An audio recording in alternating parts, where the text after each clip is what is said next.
Welcome to K times news బులెటిన్ల ముందుగా headlines. Sameeksha arts academy విద్యార్థులకు సన్మానం. మానవత్వం చాటుకున్న సుల్తానాబాద్ ఎస్ఐ శ్రావణ్ కుమార్.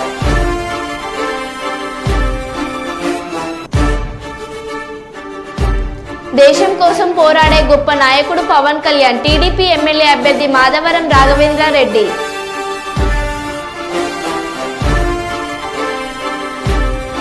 వేములవాడ రాజన్న సన్నిధిలో ప్రారంభమైన ఉగాది వేడుకలు.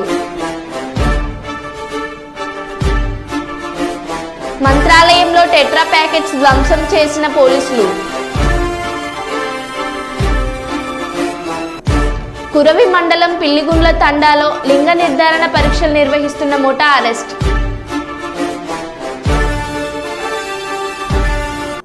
ఇక వివరాల్లోకి వెళ్తే, తెలంగాణలో ప్రసిద్ధ పుణ్యక్షేత్రమైన వేములవాడ శ్రీ రాజరాజేశ్వర స్వామి దేవస్థానంలో ఉగాది ఉత్సవాలు ఘనంగా ప్రారంభమయ్యాయి. ఉదయం శ్రీ స్వామివారికి మహాన్యాసపూర్వక ఏకాదశ రుద్రాభిషేకం, శ్రీ సీతారామచంద్ర స్వామి వారికి పంచోపనిషత్ ద్వారా అభిషేకం అర్చకులు వేదమంత్రాలతో నిర్వహించారు. సాయంత్రం ఓపెన్ క్లబ్ వద్ద పంచాంగ శ్రావణం జరుగుతుంది. అలాగే శ్రీరామ నవరాత్రి ఉత్సవాలు 9 రోజుల పాటు జరుగుతాయి. ఈ నెల 17న శ్రీరామ నవమి వేడుకలు, సీతారామ కళ్యాణం జరుగుతుంది.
క్షేత్రము వేములవాడ రాజరాజేశ్వర స్వామి దేవాలయంలో ఈరోజు ఈ క్రోధినామ సంవత్సర ఉగాది మొదలుకొని ఈ 9 రోజుల పాటు వసంత నవరాత్రోత్సవాలు శ్రీరామ నవరాత్రోత్సవాలు ప్రారంభమైనాయి.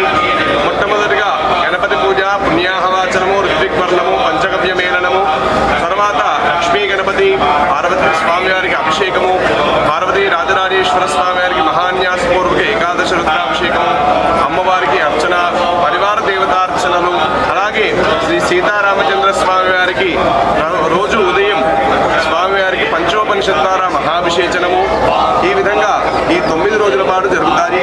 ఈ ఉగాది రోజున విశేషంగా స్వామివారి కళ్యాణ మండపంలో 10 గంటలకు పంచాంగ పూజ, అలాగే సాయంకాలము ఆలయ ప్రాంగణంలో పంచాంగ శ్రవణ కార్యక్రమం కూడా ఉంటుంది. అలాగే ఈ రోజు నుండి 9 రోజుల పాటు శ్రీ లక్ష్మీ అనంతపద్మనాభ స్వామి వారు, పార్వతీ రాజరాజేశ్వర స్వామి వారు గ్రామ సేవ పెద్ద సేవా కార్యక్రమం కూడా ఉంటుంది. ఈ విధంగా ప్రతిరోజు స్వామివారికి పరివార దేవతలందరికీ కూడా అర్చనలు, పూజాధికాలు అన్నీ కూడా జరుగుతాయి. ఈ యొక్క క్రోధినామ సంవత్సరంలో వచ్చినటువంటి భక్తులందరూ కూడా ఆ రాజరాజేశ్వర స్వామి యొక్క, సీతారామచంద్ర స్వామి యొక్క ఆశీస్సులు పొంది ఆ స్వాముల యొక్క అనుగ్రహాన్ని పొందవలసిందిగా కోరుతున్నాను. ఓం శ్రీ జై శ్రీరామ్. ఒక్క ఛాన్స్ పేరుతో అధికారంలోకి వచ్చిన జగన్ 5 ఏళ్ల పాటు రాష్ట్రాన్ని నియంత్రణలా పాలించడాన్ని కర్నూలు పార్లమెంట్ అభ్యర్థి బస్తిపాటి నాగరాజ్ మండిపడ్డారు. ఆలూరు టీడీపీ కార్యాలయంలో ఆలూరు అసెంబ్లీ అభ్యర్థి వీరభద్ర గౌడ్తో కలిసి నాగరాజ్ మీడియా సమావేశం నిర్వహించారు. ఈ సందర్భంగా ఆయన మాట్లాడుతూ జగన్ ప్రజావేదిక కూల్చివేతతో మొదలుపెట్టి అన్ని రంగాలను కూల్చివేశారన్నారు. అభివృద్ధి సంక్షేమం జరుగుతుందన్నారు. కాబట్టి ప్రజలు ఒక్కసారి ఆలోచించి రాష్ట్రాన్ని అభివృద్ధి చేసే టీడీపీని గెలిపించాలని నాగరాజు కోరారు. చెప్పి మభ్యపెట్టి అందరినీ ఇంతవరకు అయితే కూడా ఈ రోజు వరకు కూడా దిగిపోతున్నాడు. 4-5 రోజులు ఎలక్షన్ కూడా వచ్చేసింది. ఈ రోజు వరకు కూడా నీ రాజధాని ఏదా అంటే కూడా చెప్పలేని దుస్థితిలో అంటే జగన్మోహన్ రెడ్డి గారి యొక్క విధ్వంసకర పరిపాలన ఇంత మాత్రంతో ఒకసారి ఆలోచించండి ప్రజలంతా. ఎందుకంటే ఈ భారతదేశ చరిత్రలో ఇంతవరకు స్వాతంత్రం వచ్చినప్పటి నుంచి ఏ ముఖ్యమంత్రి కూడా ఇంత ఘోరంగా పరిపాలించలేదు. ఆ లిస్టులో తీసుకుంటే కూడా ఈయన మొదటి స్థాయిలో ఉంటాడు. ఒక్కసారి అవకాశం ఏ విధంగా తినాడో చివరి నుంచి తీసుకుంటాడు ఈయన ఉంటాడు. ఎందుకంటే రాజధాని ఏదయ్యా అంటే ఒక ముఖ్యమంత్రిగా ఆయన కూడా సమాధానం చెప్పిన స్థితిలో ఉన్నాడు. దిగిపోయేటప్పుడు కూడా మా రాజధాని అనేది చెప్పలేకపోతున్నాడు. అంటే దీన్ని బట్టి ఆయన ఏమాత్రం పరిపాలించాడు. ఆయన కుటుంబంలో కూడా ఆయన కుటుంబ పరిపాలన అర్హుడుగా తల్లిని చెల్లిని విడగొట్టేసి ఆయన ఒకడు మోనార్క్గా కుటుంబాలను పరిపాలించలేని వ్యక్తి ఈ రాష్ట్రాన్ని మనందరికీ పరిపాలించిన శక్తి సామర్థ్యాలు ఆయనకు ఉన్నాయా? ఏమాత్రం లేవని చెప్పేసి నేను తెలియజేస్తున్నాను. అంతేగాక ఇక సంక్షేమ విషయానికి వస్తే సంక్షేమం ఏమాత్రం చేశాడు? ప్రతి ప్రభుత్వం సంక్షేమం చేసుకుంటూ వస్తాము. ప్రతి ప్రభుత్వాలు మారినప్పుడల్లా సంక్షేమం ఎక్కడ ఎవరు కట్టేయాలి. నేను దేవుడు కాదు, జగన్మోహన్ రెడ్డి దేవుడు కాదు. నేను వచ్చి ఏదో సంక్షేమం చేశాను పట్టణం నొక్కినాను చెప్పని ప్రతి ప్రభుత్వం వస్తుంది. ఆ పరిస్థితులను బట్టి సంక్షేమం ఎప్పటికప్పుడు ఇష్టం వస్తుంది.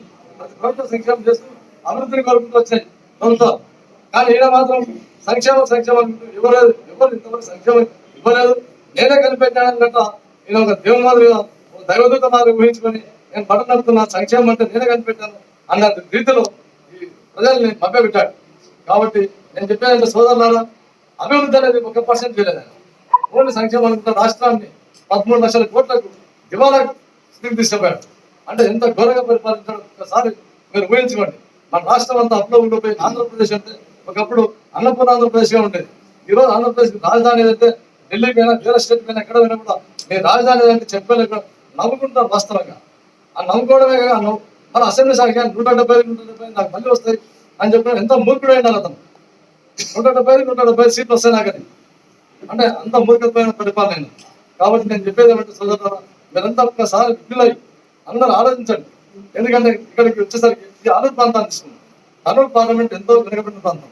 వాస్తవంగా మనకు ఇక్కడ చంద్రబాబు నాయుడు గారు గతంలో వేదవతి ప్రాజెక్టు సార్ చెప్పినట్టు, వీరభద్రరావు సార్ చెప్పినట్టు 1920 కోట్లు శాంక్షన్ చేసి వర్క్ ఆర్డర్ అయిపోయి పనులు స్టార్ట్ అయిన సమయంలో ఆయన వచ్చిన తర్వాత కంటిన్యూ చేయాల్సిన బాధ్యత ఆయన ఉందా లేదు ఎంత మాత్రం.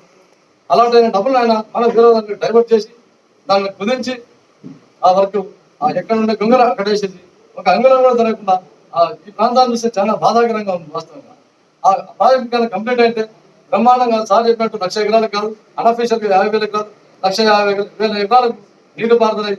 మరొక కోనసీమ, మరొక కోస్తా తయారైంది ఆలూరు ప్రాంతం.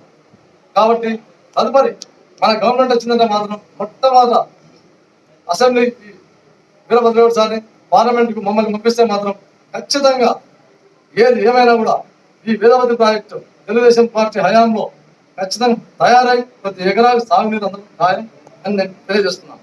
అంతేగాక ఈ ప్రాంతం అంతా త్రాగడానికి కూడా నీళ్ళు లేక అల్లాడిపోతారు. ఇందాక దేవరగతికి పోతే బిందెలు పట్టుకుని లైన్ నిలబడ్డాను. అంటే 70 ఏళ్ళ స్వాతంత్రంలో మనం త్రాగునీటికి కూడా నోచుకోలేకపోతున్నాం అంటే ఎంత దారిద్ర్య రేఖ దిగువగా ఉన్నామో ఒక్కసారి ఆలోచించుకుంటున్నారు. అంటే త్రాగునీటికి కూడా నోచుకోలేకపోతున్నాం. అంటే దీన్ని బట్టి మీరు ఏమంటే తెలుగుదేశం పార్టీ మన నారా లోకేష్ గారు యువగలంలో కర్నూలు పార్లమెంట్ పర్యటించేటప్పుడు ఆయన ఒక మాట గొప్ప మాట చెప్పారు. రాత్రి టెంట్లో కూర్చొని కర్నూలు పార్లమెంట్ స్థితి ఇంత దయనీయంగా ఉందా అని ఆయన కళ్ళకు కట్టినట్టు నీళ్ళు వచ్చినాయి ఆయన. అందుకే ఏ వేదిక మీద మీరు రాజమండ్రి పైన వైజాగ్ పైన కూడా ఆలూరు ప్రాంతాన్ని స్మరిస్తున్నారు. ఒక్కసారి మీరు ఆయన మీడియాలో ప్రసంగాలు గమనించండి. ప్రతిసారి ఈ ఆలూరు ప్రాంతంలో సమస్యలు పరిష్కరించాలి. ఈ వాటర్ సమస్యలు జలజీవన్ మిషన్ కింద ప్రతి ఇంటికి త్రాగునీరు ఇస్తామని చెప్పేసి ప్రామిస్ చేశారు. రాయలసీమ మిషన్ రాయలసీమ అని చెప్పేసి పత్రం తీసుకొచ్చి దాంట్లో బాగా వేదవతి ప్రాజెక్టు కూడా కంప్లీట్ చేయాలని చెప్పేసి సంకల్పంతో ఉన్నారు నారా లోకేష్ గారు. కాబట్టి మీరు ఏది ఏమైనా కూడా రాబోయే 2024 సార్వత్రిక ఎన్నికల్లో ఖచ్చితంగా తెలుగుదేశం పార్టీని అసెంబ్లీ అభ్యర్థి అయినటువంటి వీరభద్రగౌడ్ సార్ గారిని, పార్లమెంట్ అభ్యర్థి పంచని గారి నారాజు గారిని అఖండ మెజార్టీతో గెలిపించాలని చెప్పేసి మీకు అందరికీ పెడుకుంటాను. అంతేగాక పెద్దపల్లి జిల్లా సుల్తానాబాద్ పట్టణం కాట్నపల్లి వద్ద రాజీవ్ రహదారిపై ద్విచక్ర వాహనదారుడు యాక్సిడెంట్కు గురై రక్తగాయాలతో రోడ్డుపై పడి ఉండగా అటుగా పెట్రోలింగ్ డ్యూటీలో ఉన్న సుల్తానాబాద్ ఎస్ఐ శ్రావణ్ కుమార్ గమనించి పోలీస్ వాహనంలో గాయపడ్డ వారిని ప్రభుత్వ ఆసుపత్రికి తరలించి మానవత్వాన్ని చాటుకున్నారు. ఈ సంఘటన స్థలంలోని పలువురు ఎస్ఐ శ్రావణ్ కుమార్ను ప్రశంసించారు.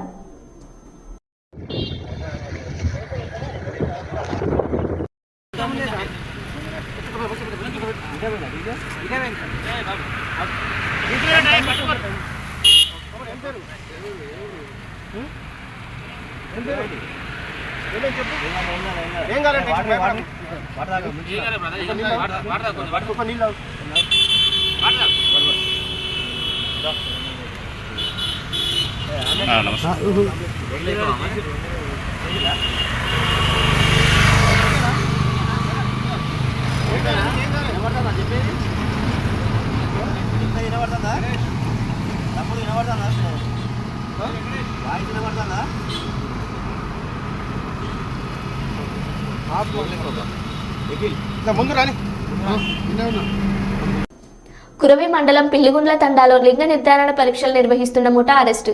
6గురిపై కేసు నమోదు చేసిన మహబాద్ రూరల్ సీఏ సర్వయ్య చాకచక్యంగా ముఠాను పట్టుకున్న మహబాద్ rural CA Sarvaiah Kuravi SI Gopi సిబ్బందిని అభినందించిన మహబాద్ జిల్లా ఎస్పీ సుధీర్ రామ్నాథన్ కేకన్. కురవి మండలం పిల్లిగుండ్ల తండా గ్రామంలో లింగ నిర్ధారణ పరీక్షలు చేస్తున్నట్టుగా మా కురవి ఎస్ఐ గారికి నమ్మదగిన సమాచారం రాగానే నేను మరియు కురవి ఎస్ఐ గారు, తర్వాత డిఎంహెచ్ఓ మేడం గారు, తర్వాత కురవి లోకల్ డాక్టర్, మా సిబ్బంది అందరం కూడా వెళ్ళి పిల్లిగుండ్ల తండాలో ఒక ఇంట్లో చెక్ చేయగా అక్కడ లింగ నిర్ధారణ సంబంధించినటువంటి ఒక ఇన్స్ట్రుమెంట్ స్కానర్ పట్టుకొని అక్కడ ఉన్నారు. వాళ్ళంతా ఫేక్ డాక్టర్స్ అని యాక్ట్ చేస్తున్నారు, కానీ fake doctors and RMP doctors అందరు కూడా అమాయక మహిళలను అక్కడ వాళ్ళ డబ్బులు తీసుకొని మీకు మేల్ ఫీమేల్ లింగ నిర్ధారణ చేస్తామని వాళ్ళ దగ్గర డబ్బులు తీసుకొని అది అనుమతులు లేని ప్రభుత్వ అనుమతి లేకుండా అక్కడ లింగ నిర్ధారణ చేస్తున్న వారిని నిన్న సాయంత్రం వారిని అందరినీ అరెస్ట్ చేసి పోలీస్ స్టేషన్ తీసుకొచ్చి ఈరోజు గౌరవనీయులైన మేజిస్ట్రేట్ గారి ముందు హాజరుపరచడం జరుగుతుంది. తూర్పుగోదావరి జిల్లా రఘురామకృష్ణరాజు అత్యంత ప్రియమైన శిష్యుడు అడాప శ్రీనివాస్ మధురపూడి ఎయిర్పోర్ట్స్లో ఘనస్వాగతం పలికిన అడాప శ్రీనివాస్ నర్సాపురం ఎంపీ రఘురామకృష్ణంరాజుకి ఉగాది శుభాకాంక్షలు తెలియపరుస్తూ తదనంతరం ఉగాది పచ్చడి రుచి చూపిస్తూ కొత్త సంవత్సరం కొత్త వెలుగులతో రాష్ట్రాన్ని నింపాలని తదనంతరం బాలరాముడు విగ్రహాన్ని బహూకరించిన శ్రీనివాస్ రేపు రాబోయే రోజుల్లో బీజేపీ తెలుగుదేశం జనసేన ఉమ్మడిగా అధికారం చేపట్టి పోతుందని మాట్లాడడం జరిగింది. ఈ కార్యక్రమంలో రఘురామకృష్ణంరాజు అభిమానులు భారీ సంఖ్యలో పాల్గొన్నారు.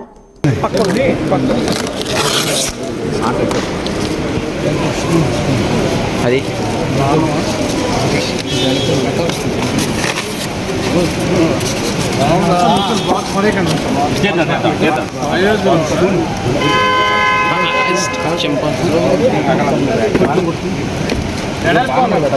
అందరూ పక్కన సార్ అందరూ కలిపి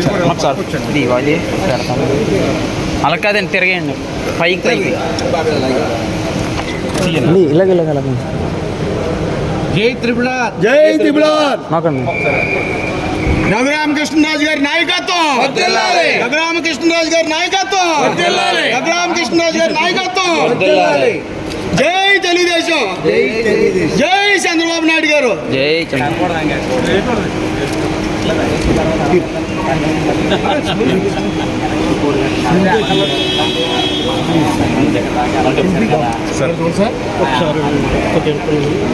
రఘురామకృష్ణరాజు గారి నాయకత్వం చంద్రబాబు గారి నాయకత్వం పవన్ కళ్యాణ్ గారి నాయకత్వం తెలుగుదేశం జనసేన ఐక్యత తెలుగుదేశం జనసేన ఐక్యత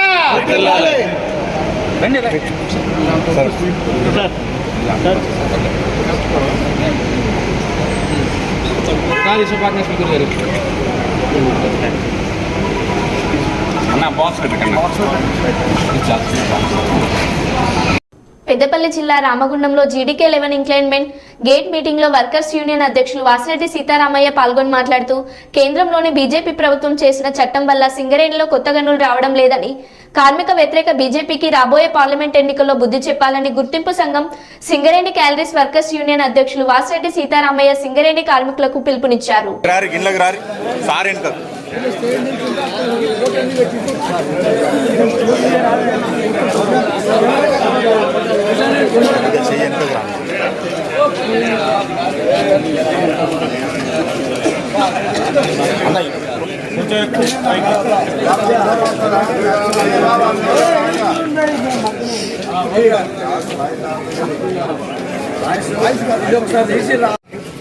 హక్కు మీద మాట్లాడాలి, ఒక ప్రమోషన్ మీద ఇవ్వాలి, కానీ ఇది సరైన విధానం కాదు. చాలా మార్పు. సింగరేణిలో ఎన్నికలు జరిగి 3 నెలలు అయిపోయినా సింగరేణి యాజమాన్యం కుట్రలు చేస్తూ గుర్తింపు సంఘం పత్రం ఇవ్వడానికి ఆర్ఎల్సీ ఇవ్వాలని ఒకసారి, ఆర్ఎల్సీ ఏమో మేము మేనేజ్మెంట్కి ఇచ్చేసినాం కాబట్టి వాళ్ళే ఇచ్చుకోవాలని వాళ్ళు 2-3 నెలలు జాప్యం చేశారు. ఇప్పుడేమో సింగరేణి యాజమాన్యం ఎలక్షన్ల కోడ్ ఉంది కాబట్టి ఎలక్షన్ల కోడ్ అయిన తర్వాత అంటూ ఉన్నారు. మరి సింగరేణి ఎన్నికలకను ఎలక్షన్ల కోడ్కి సంబంధం ఏంది? ఎప్పుడో జరిగినాయి కాబట్టి వెంటనే గుర్తింపు సంఘం పత్రాలు ఇచ్చేయాలని మేము ఏఐటీసీగా డిమాండ్ చేస్తూ ఉన్నాం. కొన్ని కార్మిక సంఘాలు తెలిసి తెలియక కార్మికులను తప్పుదోవ పట్టించాలని ప్రయత్నం చేస్తూ ఉన్నారు. వాళ్ళు కూడా అర్థం చేసుకోవాలి. ఇవాళ సింగరేణి ఎన్నికలలో గెలిచిన గుర్తింపు సంఘంగా ఉన్న ఏఐటీసీ యూనియన్ ఒక్క ఏఐటీసీగా కాకుండా కార్మికులందరి పక్షాన ఉండి పోరాటం చేస్తుందని, అవసరమైతే ఎలాంటి పోరాటానికైనా సిద్ధంగా ఉంటామని, అట్లాగే ఇవాళ పెండింగ్ ఉన్నటువంటి సమస్యలు ముఖ్యంగా కొత్త మైన్స్ రావాలి, అట్లాగే సొంత ఇంటి పథకం అమలు కావాలి, అదేవిధంగా ఇన్కమ్ ట్యాక్స్ కార్మికులకి ఆఫీసర్లకు ఇచ్చినట్టుగా పెర్క్స్ మీద అలవెన్స్ కట్టియాలని, అదేవిధంగా ఏదైతే పెండింగ్ సమస్యలు ఉన్నాయో ప్రమోషన్లు కానీ ఇంకా ఇతర సమస్యలు ఉన్నాయో వాటిని పరిష్కారం చేయాలని కోరుతూ ఉన్నాం. అట్లాగే ఇవాళ సింగరేణి గోదావరి కల్లో ముఖ్యంగా రోడ్డు వైడన్ అనే పేరు మీద కోర్టులు కూలగొట్టడానికి ప్రయత్నం చేస్తూ ఉన్నారు, కోర్టు ఆర్డర్లు తీసుకొస్తూ ఉన్నారు. ఇవాళ గవర్నమెంట్ కూడా కోరేది ఏంటంటే మొన్ననే మిమ్మల్ని కార్మికులు గెలిపించారు ఓట్లేసి, వాళ్ళ పక్షాన నిలబడాలి. అభివృద్ధికి మేము ఏఐటీసీ అడ్డం కాదు, కానీ న్యాయబద్ధంగా చట్టబద్ధంగా అందరికీ ఒకే పద్ధతుల్లో ఉండేటట్టుగా ఆ క్వార్టర్సు మరి ఎవరి చేత పోతనే వాళ్ళకి మంచి క్వార్టర్స్ అలాట్మెంట్ చేసి వాళ్ళకి సమస్యలు లేకుండా పరిష్కారం చేయాలి తప్ప కోర్టు ఆర్డర్ ఉంది కాబట్టి కూలగొడతామని అంటే ఏఐటీసీ ఊరుకునే సమస్య ఉండదు. ఎటువంటి పోవడం సిద్ధం ఉంటాం. అట్లనే సింగరేణి యాజమాన్యం కూడా ఇవాళ గుర్తింపు సంఘంగా ఏఐటీసీ గెలిస్తే గవర్నమెంట్ ఉన్నదని చెప్పేసి, అంటే గత ప్రభుత్వం కూడా ఎట్ట చేసిందో ఈ ప్రభుత్వం అట్ట చేస్తే ఆ ప్రభుత్వానికి కార్మికులు ఎట్ట చెప్పారు, ఈ ప్రభుత్వానికి కూడా అదే చెప్పే పద్ధతి వస్తుంది. కాబట్టి ఇప్పటికైనా ఈ ప్రభుత్వాలు కూడా సింగరేణిలో జోక్యం చేసుకోకుండా గెలిచిన సంఘాలు కార్మికులే పరిష్కారం చేసుకుంటారు తప్ప వాళ్ళ జోక్యం ఉండకూడదని మేము ఏఐటీసీగా కోరుతా ఉన్నాం. వరంగల్ పార్లమెంటు స్థానాన్ని బీఆర్ఎస్ తరపున ఎంఆర్పీఎస్ రాష్ట్ర అధ్యక్షుడు వంగపల్లి శ్రీనివాస్కు ఇవ్వాలని ఎంఆర్పీఎస్ రాష్ట్ర యువసేన అధ్యక్షుడు రమేష్ డిమాండ్ చేశారు. హన్మకొండలో వరంగల్ పార్లమెంట్ ఎన్నికలపై ఎంఆర్పీఎస్ ముఖ్య కార్యకర్తల సమావేశం జరిగింది. ఈ సమావేశానికి ఎంఆర్పీఎస్ రాష్ట్ర యువసేన అధ్యక్షుడు రమేష్ హాజరయ్యారు. ఈ సందర్భంగా రమేష్ మాట్లాడుతూ వరంగల్ పార్లమెంట్ నియోజకవర్గ పరిధిలో అత్యధిక ఎస్సీలు ఉంటారని, కావున వరంగల్ పార్లమెంట్ టికెట్ బీఆర్ఎస్ తరపున వంగపల్లి శ్రీనివాస్కి ఇవ్వాలని ఆయన డిమాండ్ చేశారు. వంగపల్లి శ్రీనివాస్కు టికెట్ ఇస్తే అత్యధిక మెజార్టీతో గెలిపించుకుంటామని మాజీ ముఖ్యమంత్రి కేసీఆర్ కు విన్నవించుకున్నారు.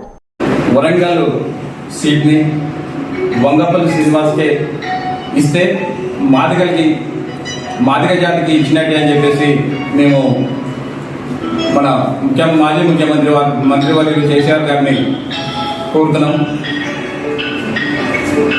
ఇక్కడ వరంగల్ జిల్లాలో అత్యధిక జనాభా ఉన్న మాదిగలకు ఇవ్వకుండా వేరే పార్టీలకు ఇస్తున్నటువంటి పార్టీలు, వేరే వాళ్ళకి ఇస్తున్న పార్టీలు ఉన్నవి. అంతేకాకుండా మా వంగపల్లి శ్రీనివాస్కు సీటు ఇవ్వాలని చెప్పేసి మేము బీఆర్ఎస్ అధ్యక్షుల్ని కోరుతున్నాం.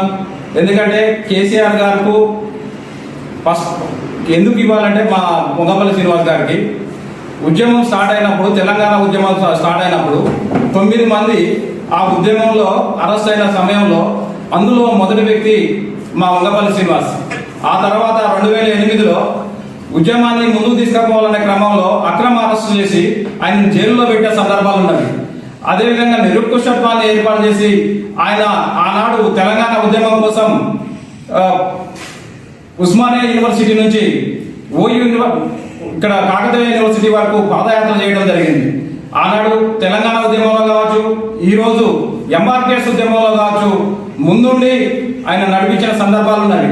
ఎందుకంటే ఎన్నోసార్లు బీఆర్ఎస్ కు మద్దతు ఇచ్చి వాళ్ళ గెలుపులో ప్రధాన పాత్ర పోషించినటువంటి వంగపల్లి శ్రీనివాస్ గారికి బీఆర్ఎస్ టికెట్ కేటాయించాలని మేము కేసీఆర్ గారిని వేడుకుంటున్నాం.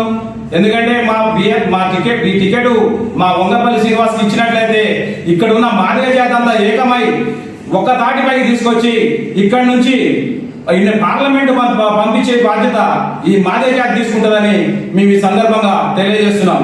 కేసీఆర్ గారికి మరో విన్నపం తెలియజేస్తున్నాం.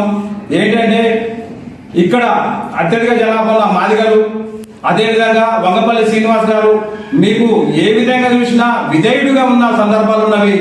ఇప్పుడు 2000 ఈ 10 సంవత్సరాల ఉద్యమ చరిత్రలో మీ వెన్నంటూ ఉండి మీ పార్టీకి సపోర్ట్ చేసి, అదేవిధంగా మీకు అండదండలు ఉన్నటువంటి మా వంగపల్లి శ్రీనికి టికెట్ ఇస్తే మేము ఖచ్చితంగా గెలిపించుకొని పార్లమెంట్కి పంపిస్తామని మేము కేసీఆర్ గారికి విజ్ఞప్తి చేస్తున్నాం. కర్నూలు జిల్లా ఆలూరు తాలూకా తెలుగుదేశం పార్టీ అభ్యర్థి వీరభద్రగౌడ్ దేవనకొండ మండలం గద్దరాల గ్రామంలో వెలిసిన గద్దరాల శ్రీశక్తి మారమ్మ అమ్మవారిని దర్శించుకొని ప్రత్యేక పూజలు నిర్వహించి అమ్మవారి ఆశీస్సులతో అక్కడి నుండే ఎలక్షన్ క్యాంపెయిన్ ప్రచారం ప్రారంభించారు. ఈ కార్యక్రమంలో పెద్ద ఎత్తున ప్రజలు పాల్గొన్నారు.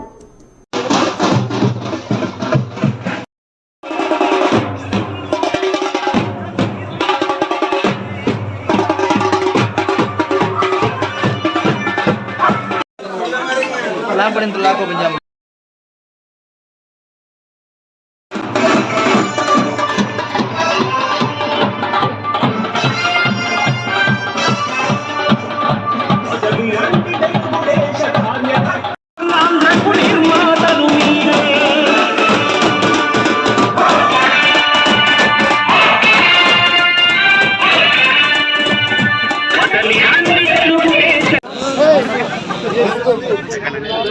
వాళ్ళు ఉండరు వాళ్ళు అనుకున్నారు బస్సు ఫ్రీ మీ ఆధార్ కార్డు ఒకటి పెట్టుకుంటే చాలు దయచేసి అందరూ ఓటేయండి అమ్మా మా గుండె సభ్యులైన కార్యకర్తలకు అందరికీ తెలుగుదేశం కార్యకర్తలకు నాయకులు నందమూరి అభిమానులకు పవన్ కళ్యాణ్ అభిమానులకు బీజేపీ నాయకులకు అందరికీ పేరు పేరు శిరసాంశలు నమస్కరిస్తున్నా. ఒక్కసారి ఆలోచించండి. మిమ్మల్ని అడుగుతున్నా ప్రజలారా, గత 5 సంవత్సరాలు పాలనలో మనకంత ఎంత ఇలా ఉందనేది మీకు అందరికీ తెలుసు. త్వరలోనే ముగింపు పలుకుదామని కూడా నేను అంత మిమ్మల్ని కోరుతున్నాను. గత 5 సంవత్సరాలుగా ఆలూరు అంటేనే అరాచకాలు కరువు అడ్డంగా మారింది. ఈరోజు ఆలూరు తాలూకా నుంచి ఎంతమంది వలసపోతున్నారు ఒకసారి ఆలోచించాలా. అదేవిధంగా రాబోయే రోజుల్లో అభివృద్ధి అంటే ఆలూరు, ఆలూరు అంటే అభివృద్ధి చేయడానికి నేను ముందుంటాను. మీరంతా నన్ను ఆశీర్వదించండి అని కూడా మీ ద్వారా నేను తెలియజేస్తాను. మరో బులెటిన్లో మళ్ళీ కలుద్దాం. Stay tuned.